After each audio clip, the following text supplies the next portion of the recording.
tous et Ahmed, j'espère que vous allez bien, j'espère que vous avez passé un excellent week-end prolongé. On va parler Bitcoin dans cette vidéo en pleine congestion, voire en pleine attaque sous nos yeux. Est-ce qu'il faut s'en inquiéter? Est-ce qu'il faut, sauf qui peut, Binance nous explique que nos SO et que nos BTC sont safe. Est-ce qu'on peut éventuellement lui faire confiance? On en parle maintenant. Avant de commencer, je vous invite toujours à rejoindre le code des rois du marché. Vous trouverez le lien dans la description à l'intérieur dans l'onglet ici. Documentation. Vous y trouverez une stratégie qui s'appelle la stratégie 4 rois. N'hésitez pas à l'utiliser. Vous en imprégnez, vous en inspirez. Pour vous aussi, trouver votre propre style d'investissement, que ce soit sur les cryptoactifs, marché traditionnel. Je l'utilise depuis plusieurs années sur le très long terme et porte d'excellents résultats. N'hésitez pas à la télécharger, c'est complètement gratuit. J'ai beaucoup aimé ce partage Heliotiste. C'est Fondver qui nous l'a partagé de Elliott Waves, donc CryptoCon. CryptoCon, je ne sais pas, on va dire CryptoCon, comme ça, pas d'insultes sur la chaîne des rois du Bitcoin. Donc j'ai bien aimé en fait cette représentation par rapport aux héliotistes. Donc on est actuellement dans une on l'a faite, on va chercher une petite 2 avec force et fracas, on a beaucoup eu peur, ça revient à tester nos propres convictions. Et derrière on est probablement en train de vivre une extension de 3 qui va chercher des extensions de Fibonacci aux alentours des 1.618 minimum. Et dans cette extension de Fibonacci, faut bien qu'on trouve une 2, jusqu'à preuve du contraire. Et les 2, généralement, on retrace entre 0,50 et 0,618 du précédent mouvement, tout simplement. Donc on va le faire ensemble, on trace un Fibo, et on peut aller éventuellement chercher une 2 entre les 0,5 et les 0,618 qui nous enviendrait aux alentours des 25 000 $ et les 23 800 ou 900 $. On va en parler ensemble parce que c'est pas mal de confluence par rapport notamment à Ishimoku Kinkoyon. On pourra parler potentiellement de la Kinjun ici. Donc est-ce qu'on est en train d'aller ou pas chercher une 2? C'est une très bonne question. Sachez quelque chose de très important. Généralement, on dit côté héliotiste que si les 2 sont faibles, donc ici une et 2 faibles peut-être, je ne sais pas, grand point d'interrogation, ou 2 éventuellement, on irait chercher un peu de liquidité, généralement les 4 sont plus fortes. Voilà, tout simplement, il faut le comprendre comme ça. À l'inverse, si les 2 sont soit dans les 70%, donc il y a 7 chances sur 10 que ça tombe entre les 0,5 et les 0,618, les 2 sont plutôt fortes, voire un peu plus fortes pour aller chercher des gaps CME qui se trouvent actuellement sur les 20 000 $, et les 4 seront extrêmement faibles, tout simplement. C'est ça une petite règle. Donc est-ce qu'il faut s'en inquiéter? Est-ce qu'il faut avoir peur? Pour l'instant, il ne se passe strictement rien, on fait juste de la chasse à la liquidité sur des leviers extrêmement serrés. Et c'est normal qu'on vienne chercher ces bornes de range. Donc généralement, range trader, mettez-vous en place bientôt. Vous allez plutôt vous chercher à acheter sous les 27 000 $. Et vous, les vendeurs à découvert, potentiellement au-dessus des 30 000 $. Mais pour l'instant, il ne se passe strictement rien. Côté Bitcoin, on peut retourner, si vous voulez, en 2019. Que s'est-il passé en 2019 qui reprend un petit peu en fait cette fractale vis-à-vis de cet héliotype de CryptoCon juste ici? C'est exactement ce qui s'était passé en 2019 en réalité. Donc on peut partir du principe qu'on se retrouve dans l'historique de Bitcoin, et je vous ai mis un espèce de warning ici, warning ici, parce qu'on pourrait avoir exactement la même fractale en réalité, c'est exactement ça, peut-être que nous sommes en train de vivre, avec 3 flux, premier flux, deuxième flux, et le dernier flux pour aller chercher un 0,618 du précédent mouvement, donc une zone de rechargement de vente logique. Est-ce qu'on ira, est-ce qu'on n'ira pas? La question bien sûr reste ouverte, je prendrai des take profits bien avant, et j'ai mon plus gros take profit par rapport à mon long qui est toujours positionné sur les 36 000 $, et tant qu'il ne vient pas chercher les 36 000 $, je ne fais strictement rien, et éventuellement je partirai en take profit ou en stop profit si ça venait à me faire mentir et qu'on vienne casser les précédents lots, tout simplement. Si on commence à venir chercher sous les 18 000 $, évidemment que mes convictions seront remises en cause, et je ne pense pas qu'on s'arrête en si bon chemin. Puisque les invalidations, ce serait potentiellement de venir s'échouer en dessous du précédent gap, donc la fameuse 2 jusqu'à preuve du contraire.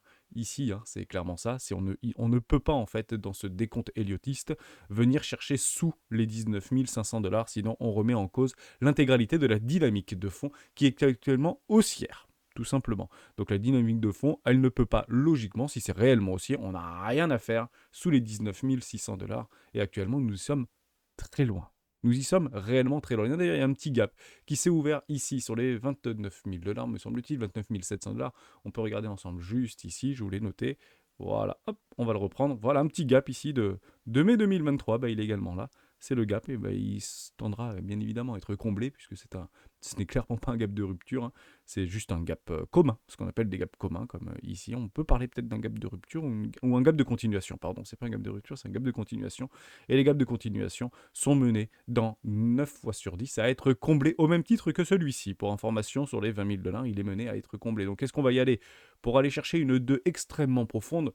Bah, je dis pas complètement le contraire, c'est pas complètement impossible, hein. Donc, je le dis, je le redis, bah, c'est la prochaine fois que j'achèterai du Bitcoin, bah, c'est très proche des 20 000 $, hein, je vous en cache pas. Et je vous avais dit il y a quelques semaines qu'il serait très probable qu'on achète du Bitcoin moins cher que les 30 000 $. Ça veut pas dire qu'on doit y aller tout de suite. Ça veut dire qu'on peut très bien faire ce type de choses et ensuite aller nous chercher les fameux 20 000 $. Pourquoi? Parce que si vous reprenez une grande une dans une grande 2, on peut très bien venir rechercher une zone de rechargement d'achat long terme, moyen terme, tout simplement. Donc les Fibonacci sont très utiles pour éventuellement essayer de rationaliser des idées de trade ou des idées d'investissement. Pas plus de choses à dire par rapport à ça.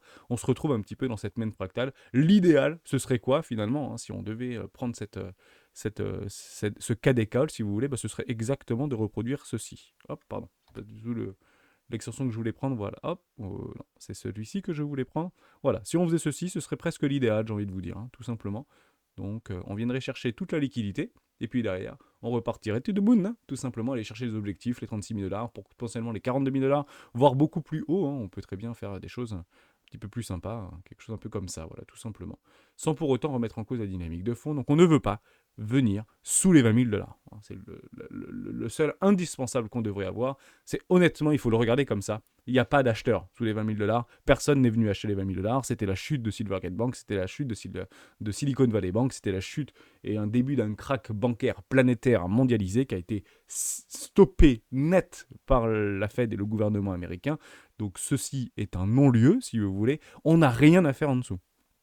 Il faut juste le comprendre. Et si on vient en dessous, c'est qu'il y a d'autres problèmes. Et ce n'est pas des problèmes potentiellement macro, c'est des problèmes au sein même de la blockchain. Alors est-ce que Bitcoin est en train de se faire attaquer? Est-ce qu'on peut éventuellement prendre nos jambes en nos coups? Actuellement, je ne vois strictement rien. On est dans un range, donc bas de range, haut de range. Rien de plus à dire par rapport à ce que je suis en train de voir et non pas en fonction de ce que je suis en train de croire. Dès lors, on reprend cette mécanique, toujours la même. Dernière hausse en vue, point d'interrogation. Pour moi, oui. Premier flux, deuxième flux et potentiellement un troisième flux. Et je ne sais pas où sera le bottom provisoire de ce troisième flux. Je n'en ai strictement rien. Ce que je sais, c'est que j'ai un long actuellement sur les 20 000 $ et pour rien au monde, je le couperai. Si on vient s'échouer en dessous, à ce moment-là, je partirai en stop profit, tout simplement. Mais ce trade est gagnant, puisque j'avais déjà pris des TP dans la montée. Le premier aux alentours des 22, je sais plus trop, 25 000 $, me semble-t-il, et après les 28 000 $ ou 29 000 $, je ne sais plus trop, mais vous le savez mieux que moi. Voilà. En attendant, il se passe quand même des choses, notamment en daily, puisqu'on a confirmé et on a clôturé au niveau de notre resting en 14 périodes un M-top ici en daily. Bah, c'est clairement ce que je voulais pas voir, pour le coup.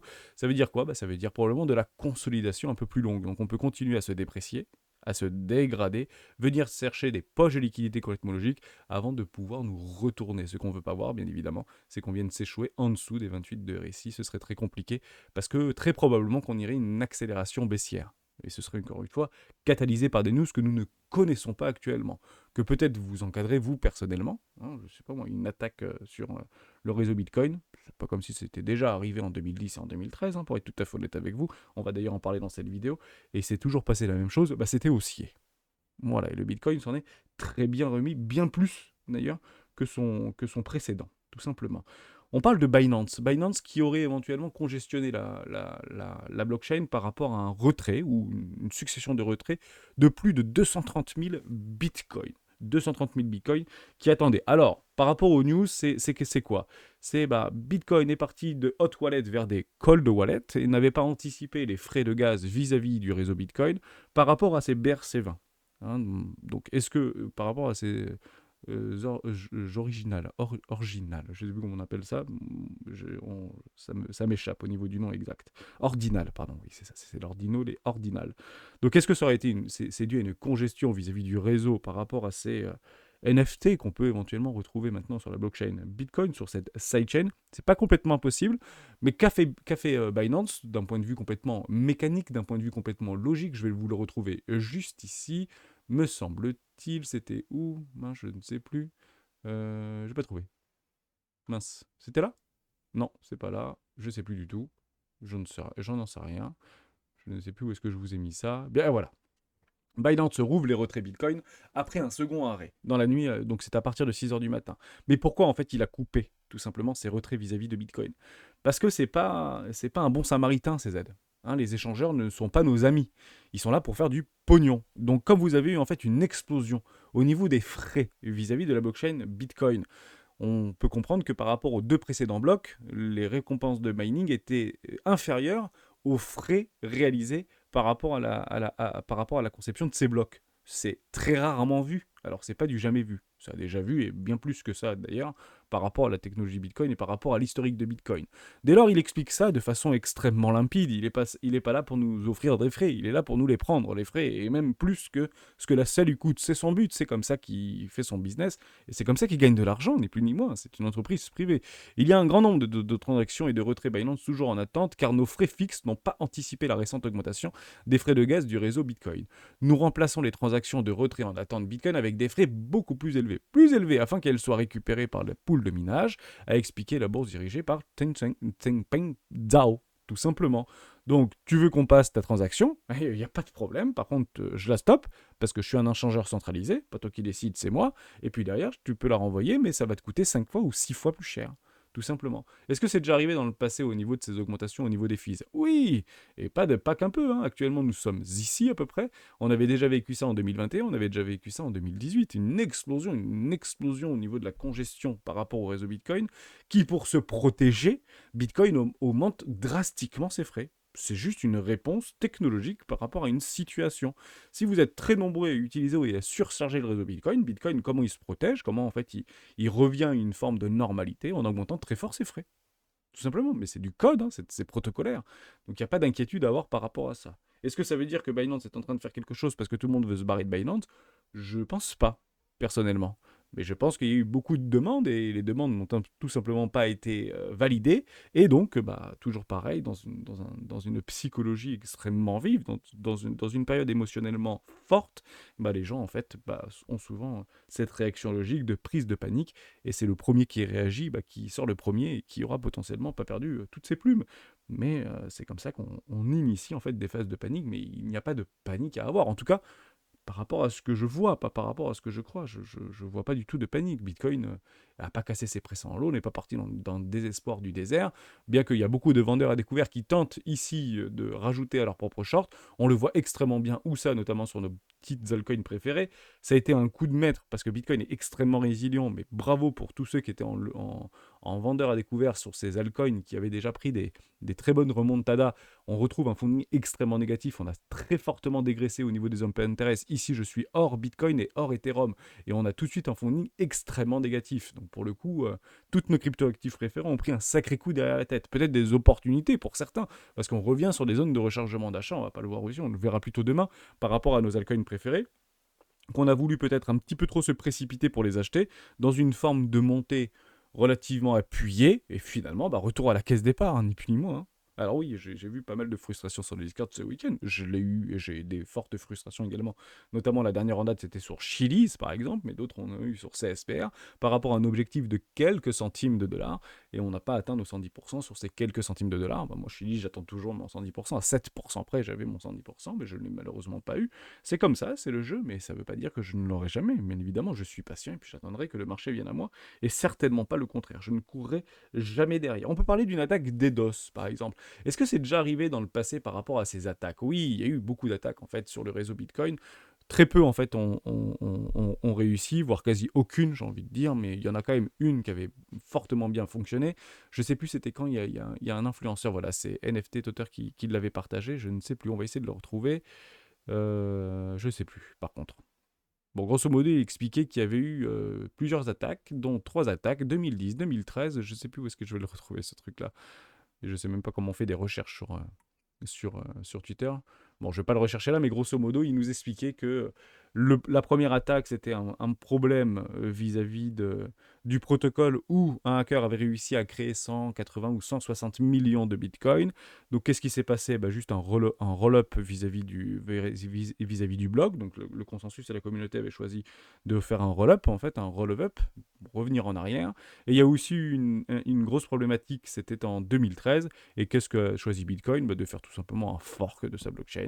Donc c'est toujours comme ça en fait qu'on règle les problèmes. Ethereum, c'est déjà arrivé plusieurs fois dans le passé. Beaucoup de blockchains ont déjà vécu ce type de situation par rapport à des hard forks qu'ils ont réalisés dans le passé pour revenir tout simplement dans la normalité. Et c'est très probablement si Bitcoin venait à se faire attaquer, est-ce qu'une attaque est en cours actuellement? La question reste ouverte, bien évidemment, mais ce sera très probablement initié de la même façon. Fork, tout simplement.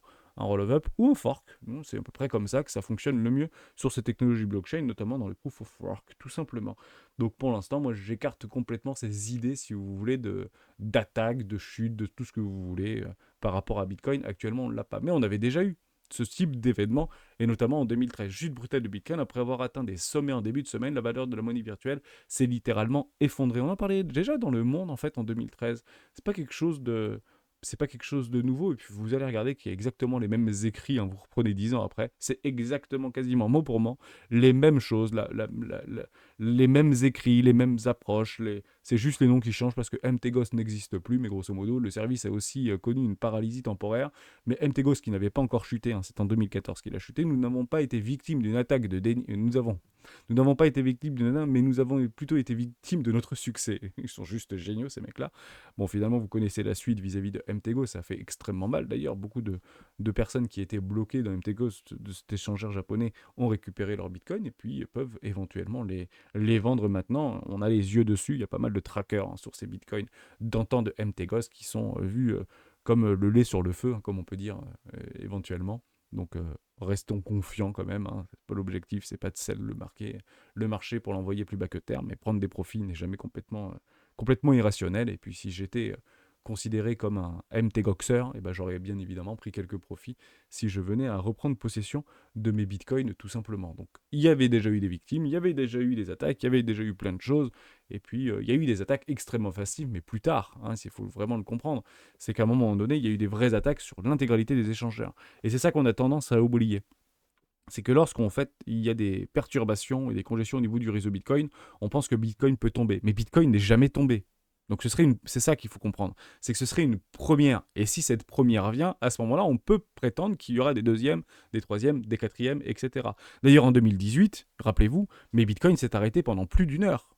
Bitcoin s'est arrêté pendant plus d'une heure et puis après est reparti à la normale, tout simplement. Donc le protocole a repris sa route, tout simplement. Donc ça, c'est quelque chose qu'il faut vraiment comprendre. Par contre, il y a eu beaucoup d'attaques au niveau des exchanges. Et c'est là où MTGOX était tombé, tout simplement. On en parlait déjà, en fait, un Bitcoin, hein, en 2013, en 2015, pardon, donc un petit peu plus tard, notamment sur TF1, la folie du Bitcoin. De quoi parle-t-on au juste? Et je voulais vraiment vous remettre dans cette... je suis tombé sur cette news et ça m'a fait écho, tout simplement, par rapport à ce que je vous dis vis-à-vis des médias. Souvent, on a l'impression que lorsque les médias s'en emparent, c'est déjà la fin. Non! Généralement, quand les médias commencent à en parler, commencent à en reprendre possession après une très longue période d'absence, c'est à peu près ce qui peut nous arriver là dans les peut-être prochaines semaines, prochains mois, et ben on sera au début au niveau du cycle très psychologique et spéculatif. Pourquoi? Parce que ici, TF1, on en avait parlé, c'était en novembre 2015, et c'était titré quoi? De quoi parle-t-on au juste? C'est la première fois qu'un média traditionnel, en tout cas en France, en parlait. C'était en 2015. Après, oui, il en a reparlé en 2017, etc., etc. Je ne dis pas du tout le contraire. Mais il faut comprendre que les premières sources, pour ceux qui y sont déjà, pour ceux qui étaient déjà en fait dans le Bitcoin en 2015, c'est ça qu'il faut comprendre, eh ben vous voyez ces news-là. Et pour eux, c'était pas la fin. Peut-être que c'était la fin pour le coup, mais vous comprenez bien que c'était à ce moment-là pas la fin. C'était le début d'un cycle extrêmement haussier. Lorsqu'on qu'on est revenu et qu'on a remis notre nez sur ces technologies euh, ou ces ruptures technologiques précoces, si vous voulez. Donc vous avez quand même quelques petites choses. C'est quoi Bitcoin? Je vais pas vous lire le truc, reprenez-le, hein, vous pourrez le retrouver, c'est complètement libre. Hein. Des hackers comme banquiers, c'est en gros, en gras. Des bourses pour les convertir, ok. Des transactions difficilement traçables, ok, d'accord.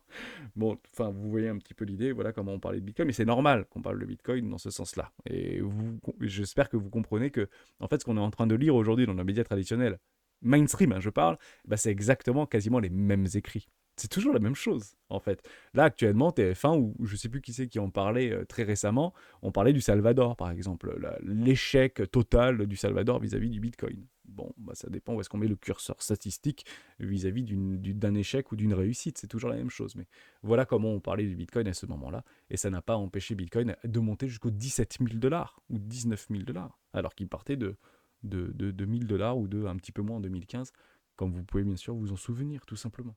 Donc, pas plus de choses à dire par rapport à toutes ces news-là. On va juste refaire un tout petit point sur King Tenkan, comme ça vous aurez mon objectif de cours par rapport à un potentiel retracement, mais je ne l'exclus pas, hein, c'est juste que pour vous l'expliquer, c'est grosso modo ira ou n'ira tout simplement, ira plus bas ou n'ira pas. Vous avez une première, si vous voulez, un premier support dynamique au niveau de notre Tenkan qui est remonté d'un cran, bah normal, hein, parce que le cours c'est le cours s'apprécie, donc 9 périodes en arrière, c'est la moyenne du plus haut et du plus bas des 9 périodes en arrière. Vous êtes ici sur les 26 400 $, donc c'est fameux le truc parfait en fait qui pourrait nous arriver, c'est de faire clairement quelque chose comme ça, vous comprenez, hein, un petit truc comme ça, et hop, et on repart de Moon hein, pour un troisième flux acheteur, ou au pire des pires, c'est ça qu'il faut comprendre, c'est 25 000 $ pour moi, c'est même pas pour moi c'est pas un support, c'est un support visible, enfin psychologique. Pour moi, ça tiendra pas. Hein. C'est pas parce qu'on vient sous les 25 000 $ que c'est la fin du monde, pas du tout. Mais vous avez un super support dynamique, les 0,50% du précédent mouvement, ici sur les 23 200 $ à peu près, et ce qui pourrait nous donner tout simplement une confirmation d'une grande 2. Hein. La fameuse 1, la fameuse 2 ici, sur cette chance sur 10 d'y aller, si on est bien sur le top provisoire ici. Et puis derrière, on repartirait sur une énorme 3. Et on n'y est pas et on n'est pas prêt. Hein. Parce que si on se fait une 3 par rapport à ça, c'est ça qu'il faut vraiment comprendre. Alors, je dis pas qu'on est peut-être pas dans une énorme 3 ou une énorme 4. Alors, c'est pas vraiment comme ça parce que je vais froisser des îlotistes. Vous avez plusieurs choses en fait à avoir. Je pense que c'est important de le reprendre correctement.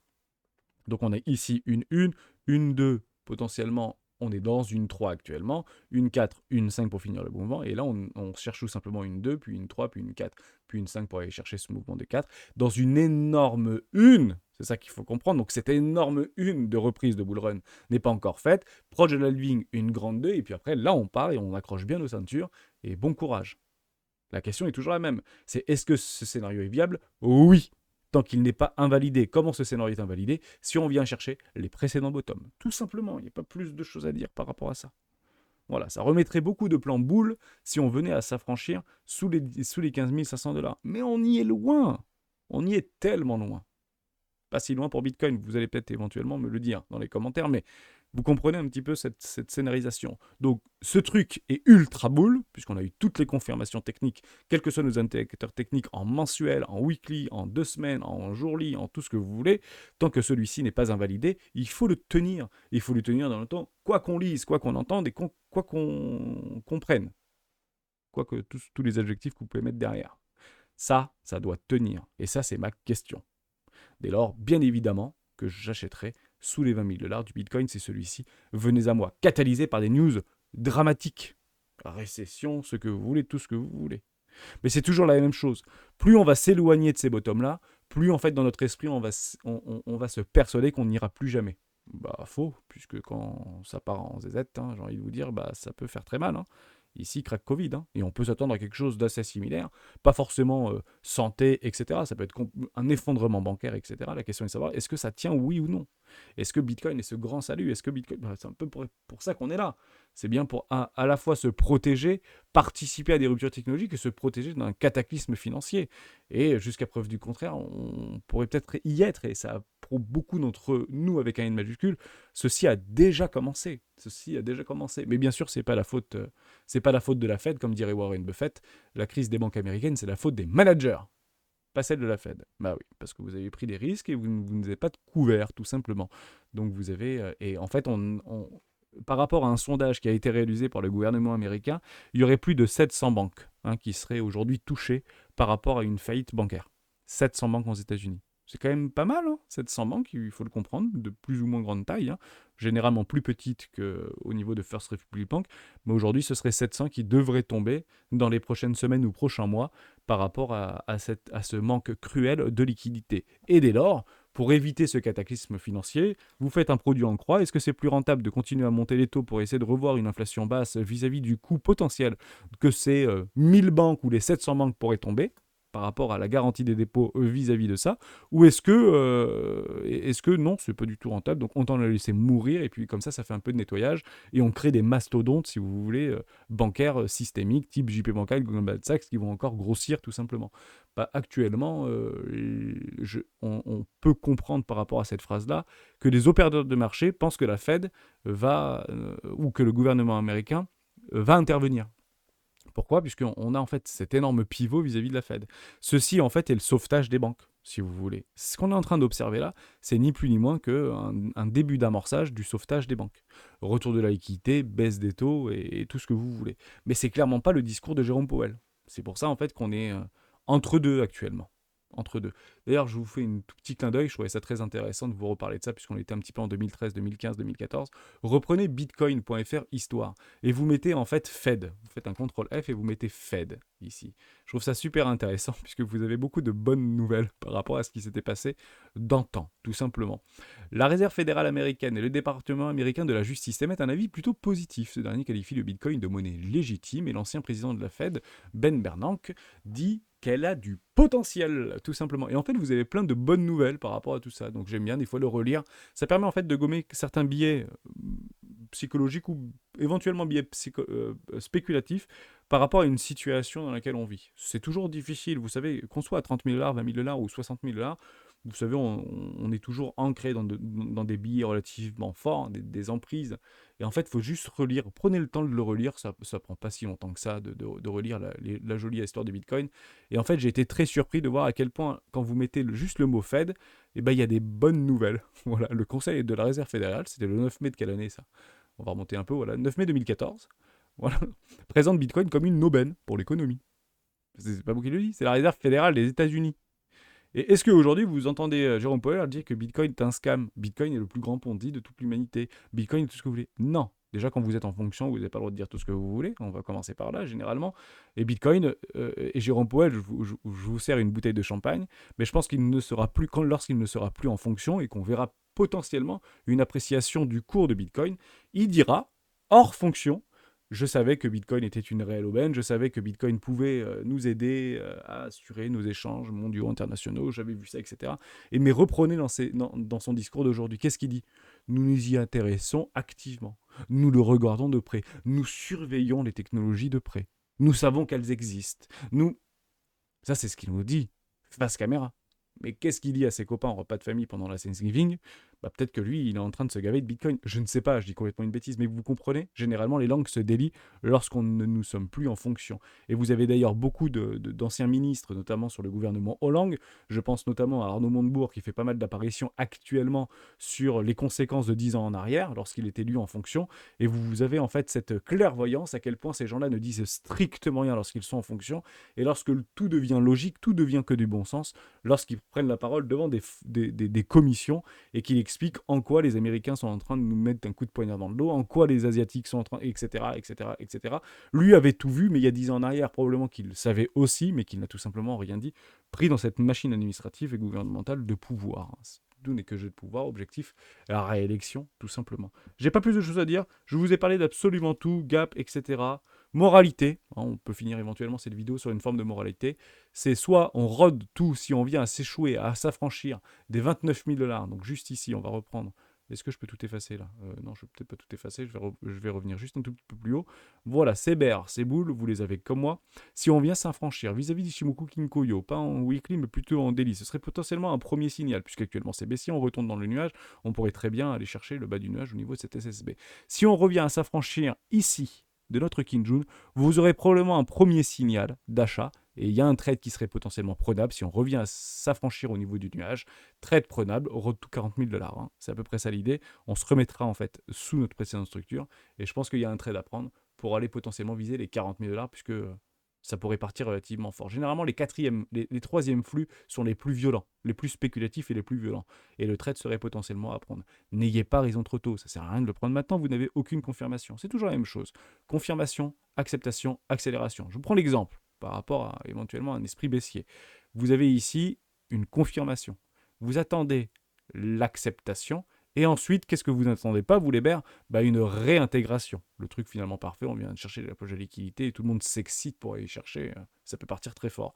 Ou, confirmation, acceptation et accélération avec des ratios de 1 pour 1, par exemple des AB égale CD pour aller chercher nos 25 000 $ ou nos 23 000 $. Vous comprenez bien que toujours dans cette tendance, le plus rationnel et le plus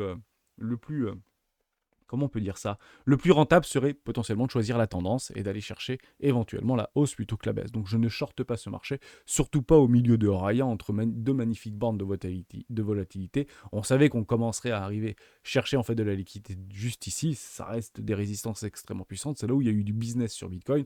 Ne soyons pas étonnés de faire un tout petit peu de travail comme ça. On pense que ça fait longtemps, mais ça fait pas si longtemps que ça qu'on y est. Et d'ailleurs, on a cette forme de réciprocité. Ça, c'est aussi très important par rapport à des fractales qu'on peut avoir. Vous voyez peut-être beaucoup sur Twitter et sur Internet, moins 315 jours avant l'halving, moins 312 jours avant l'halving, moins machin. Je ne vais pas revenir sur le graphique, je vais remontrer CryptoCon juste ici, puisque franchement, c'était pas mal ce qu'il avait proposé. Vous voyez en fait très bien comme moi que ici, ça a été beaucoup plus violent que maintenant. Vous comprenez? Donc oui, ça peut prendre plus de temps. En fait, la temporalité vis-à-vis d'un cours boursier est toujours catalysée par rapport à des événements. Et ces événements, ils sont mensuels, ces événements, ils sont trimestriels. Partez du principe que ici, nous étions en fait lors de cette explosion au niveau de juin, on était juste au mois de juin. L'explosion de juin, on était au mois de juin. Et actuellement, on n'est que tout début mai. Vous comprenez? Donc en fait, cette dernière vague, cette jambe haussière, elle s'est faite à partir de début juin.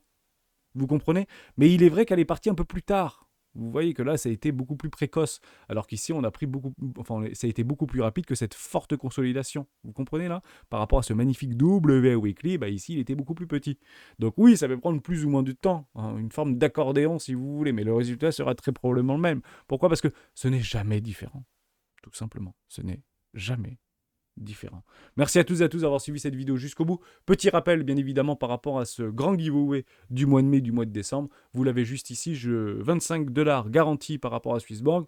Je les paye tous les mardis. Donc, Swissborg, je le ferai à partir de mardi prochain. Vous êtes une dizaine à vous êtes inscrits à Swissborg vis-à-vis de ce lien-là. Donc, mardi prochain, pas de problème. Et côté Bybit, vous les aurez aujourd'hui, tout simplement. Donc, 25 USDT sur les contrats futurs qui sont offerts. Et moi, je double ce bonus par rapport à du USD spot cette fois-ci. Vous avez juste à remplir ce questionnaire qui est actuellement dans la description. Donc c'est un petit Google Doc, vous êtes très nombreux déjà à l'avoir rempli. Je vous ai mis ici adresse mail liée à ton compte puisque les frais de gaz, vous avez compris, sont élevés actuellement, que ce soit sur la blockchain Ethereum. Grosso modo, pour vous envoyer 25 $, ça me coûte 5,50 si vous voulez. Donc si vous êtes d'accord, si vous voulez pas prendre les frais, mettez-moi l'adresse mail reliée à votre compte Bybit. Donc si c'est une adresse mail très privée, etc., à ce moment-là, vous aurez des frais. Donc je vous facture 2 € de frais. Donc 2 $ de frais, c'est beaucoup moins que les réels frais, pour être tout à fait honnête avec vous. Parce que je crois qu'actuellement sur Tron, on doit être à 3,50, je crois, ou 3,50 ou 4. Donc je prends une partie, prenez une partie. Mais si vous voulez pas de frais, donc les vrais 25 USDT, mettez-moi une adresse mail ici. Et comme ça, il n'y aura pas de problème. Vous n'aurez pas de frais. Donc 25 USDT qui seront offerts, tout simplement double bonus. Donc on fait ça pour les 100 prochains nouveaux inscrits du mois de mai et du mois de juin. Je double les bonus et 25 $ garantis par rapport à Swissborg. D'ailleurs, très joli vis-à-vis de Romain, joli travail par rapport à son petit travail qu'il a effectué vis-à-vis du Hero Score. Donc je vous invite à le regarder, je l'ai retweeté tout simplement par rapport à loyauté, activité premium, etc. Donc sympa, ils ont lancé ça pour... c'est juste une nouvelle forme de redistribution des rewards vis-à-vis du lending par rapport au CHB, qui était aujourd'hui pris principalement dans la trésorerie de Swissborg. C'est à peu près la même chose finalement que Binance ou pas vis-à-vis du BNB et tout ce que vous voulez par rapport à ces mécanismes de beurre qui sont en train de mettre en place. Là, en fait, c'est par rapport à l'activité de la communauté qui redistribue plus ou moins de rewards. Je trouve ça peut-être plus logique, plus de bon sens, plus rationnel, plutôt que de devenir des espèces de marmottes holder avec nos 50 000 CHSB qu'on fait poser là et qu'on a le droit, parce qu'on est premium, d'avoir, je sais pas moi, 12% ou 15% annualisé sans strictement rien faire. Ceci est pour moi plus du bon sens. Il faut faire travailler les gens, il faut les faire participer à la communauté, il faut leur expliquer, il faut nous faire progresser, nous, avec un N majuscule dans ces technologies par rapport aux NFT, par rapport à tout ce que vous voulez. D'ailleurs, en parlant de NFT, vous avez 24 heures par rapport à des blocs. Moi, je l'ai fait personnellement. Vous savez, des blocs, on en avait parlé il y a quelques temps pour mint son NFT. Vous en avez déjà 700 qui ont été mintés sur les 1000. Si vous avez participé lorsque vous aviez vu la vidéo que j'avais faite, je crois qu'il y a 3 semaines de cela, donc c'est aujourd'hui au niveau du mint, vous avez encore quelques heures pour participer. J'ai récupéré mon petit NFT et il est déjà valorisé sur Ternoa, OpenSea, OpenAI, 0,8 je crois, 0,08 Ethereum ou 0,8 Ethereum, je sais plus, pour grosso modo 200 $ actuellement, et c'est gratos. Donc si vous avez participé au truc, n'hésitez pas à aller mint votre petit NFT si vous avez participé, si vous étiez bien évidemment dans ce listing, tout simplement, et si vous avez réalisé les choses lorsqu'on en avait parlé il y a quelques semaines en arrière, tout simplement. J'ai dit tout ce que je voulais vous dire. Pas plus de choses à dire, hormis CPI demain. Donc on sera proche de nos écrans à 14h30, pétante vis-à-vis du CPI. Je vous souhaite une excellente journée. On se retrouve demain dans une prochaine vidéo des Rois du Bitcoin. Ciao.